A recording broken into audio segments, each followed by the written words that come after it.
In the front row is a man that is twice the best and fairest, once for the Roos, once for the Swans. No. He won 2 at the Kangaroos and 1 at the Swans. 3 times. Did I say 2? 3, twice at the Roos, 1 at the Swans. So I'm sorry. He robbed me twice. Is that true? No. Should have won it both times. Wayne Schwatta, welcome to you. Takes a very special player to win 2 when he's at the peak of his powers. Good afternoon, Hammer. Well, were you second in those years, Duck? I think I was, yeah. A long way. What have you liked this weekend, Schwatta? I like Duck's top. I've liked Karmichael Hunt's performance. I'm in his camp. I think that he's improving by the week, contrary to some of the detractors going around. He's taken great umbrage, hasn't he, to Wayne Carey's view a couple of weeks ago? Warwick Brown, that writes for the Herald Sun. Is it Warwick Brown or? It's Warwick Green. Whoever it is, Warwick Brown gave him second best and a vote. He had 16 possessions. No, he's a very learned gentleman, Warwick, though. That's his opinion, though. Duck, you don't have to bag journos all I'm your not life. bagging journos. I'm now in the media, but Jesus, how could you have him second best? I watched the game. He had 16 possessions. He ran into about 25 blokes. He'll probably come under scrutiny for a little hit on Swallow, which hit him high. But he's he has improved, but second best.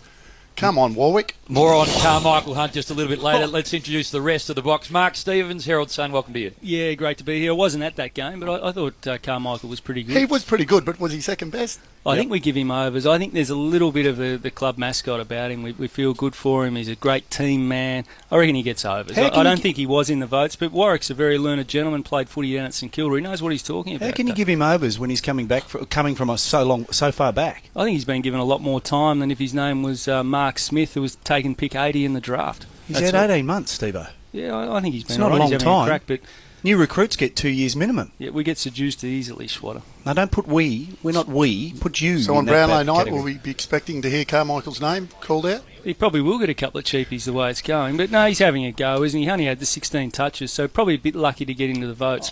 Just if Warwick's listening, sorry, mate, I was just having a bit of fun at your expense. From Mark Stephen, let's introduce the man in the box sitting next to Wayne Carey. Mark Howard, welcome to you. Hello, Hammer. I was at that game yesterday, and there wasn't much happening on the boundary for Triple M, so it was one of those games where you go to the footy and choose to watch one bloke, and I watched Karmichael Hunt, and he was fantastic, Duck. He used his physical presence, everything you saw him do on the field, what you don't see him do on the television. Every time he comes to the bench, he gets around his teammates, and they look at him as a leader. Now, a man that's only been there a short period of time, Duck, they look at him as a leader. You get votes for that. That's great. That's great when you're on the bench. I'm not saying that you should get votes for that, but they just look at him as a senior player. They hire people to rev the guys up when they come off the ground, not players. I think you're harsh on him, Duck. I think you're going to have to eat your words at some stage. No, I don't think so.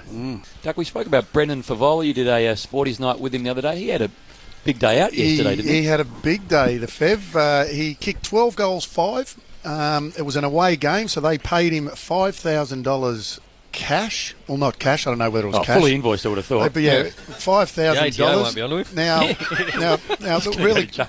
really good decision by that club, paying Fev to play an away game. He kicks 12-5 and they win. But they made a lot of money, and for those who have an opinion about Brendan Fevola, donated the whole lot back to the club, and they donated it to I believe the Royal Women's Hospital, but it'll go to the children, the babies and stuff at that particular hospital. Donated the whole lot back. People see Brendan Fevola and they think, he's a big oath, he's done this, he's done that, and he's stuffed up a couple of times, but he's very generous when it comes to those sort of things, especially with sick kids and donating their money back. We spoke about Dead Set Legends yesterday morning with Half Day Howie. And it was funny. He went when he was driving up. We were talking to him driving up to Myrtleford, and he just stopped off at McDonald's just before the game. Had McDonald's for breakfast. Went out and kicked 12 goals, 5. Well, that's why he kicked 12 goals, 5. With McDonald's Triple M rocks football. Breakfast of champions. He did. He ate Maggie, and he ate Macca's on the way home last night as well. That's going to be his normal routine. He's obviously on Dancing with the Stars. We'll give that a plug. The only bloke I know that's put on weight doing Dancing with the Stars. But anyway, he's going well, the Fev, and good on him. Duck shoot because people want to shoot me. Is that right? Not us. We love you. Now, Duck, you like the Barclay Hotel in St Kilda. When you walk in there, the room parts, you get to the bar, there's a little bit of a gap between you and pretty much most of the patrons. What are you talking about, Brownie? Most guys footballers have a lot of guys come up, go, "G'day, Ducko, I love the way you play." Then you've got a lot of girls that come up, go, "G'day, Ducko." Who comes up more, the women or the men? Come on, no one comes up. I'm there. If I do go there, which is very rarely, I talk to whoever. I'm a friendly guy.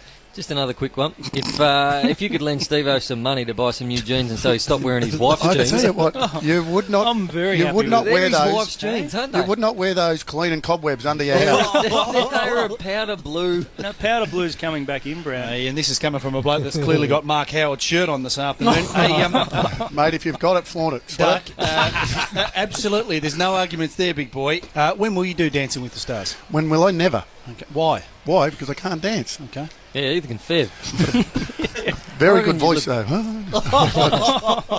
Duck, along the lines of Dancing with the Stars, I've only known you recently and worked with you recently. It's probably one more for Schwatta, that you're very particular with what you wear. You're very well groomed. Has this always been the case, Schwatta? Fastidious. When he first came to East Coast, we spoke about it last week about ructions at Channel 10 as far as wardrobe goes, and girls have got sacked there because once again he wanted to change his shirt. Has he always been like this? Borrowed his Toyota Celica many years ago and actually felt a lot of pressure, so I put it through a car wash and vacuumed it and handed it back. Yeah, you stole it. pretty much it. You actually stole it. No, he's always been fastidious, has taken quite a lot of care in how he presents. He is glistening today, though.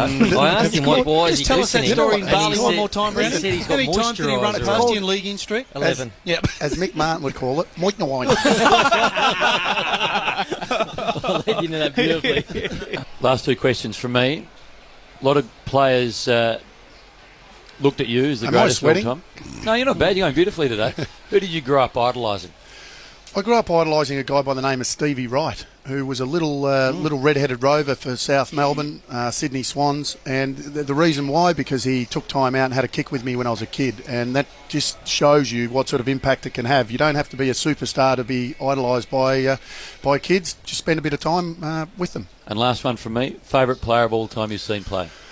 Oh, and I hate to say this, but I love watching Tony Lockett, and I love watching Ablett and a few others. But Piggy Dunstall was a guy that I've said was the best player that I saw in my time. So I'll have to stick with that. So you got Piggy ahead of Plugger. I've got Piggy ahead of Plugger. Yep. And Piggy played in better sides, obviously, than Tony Lockett. I shouldn't be calling him Piggy because he's going to come back at me, isn't he? The great Jason Dunstall, I should say.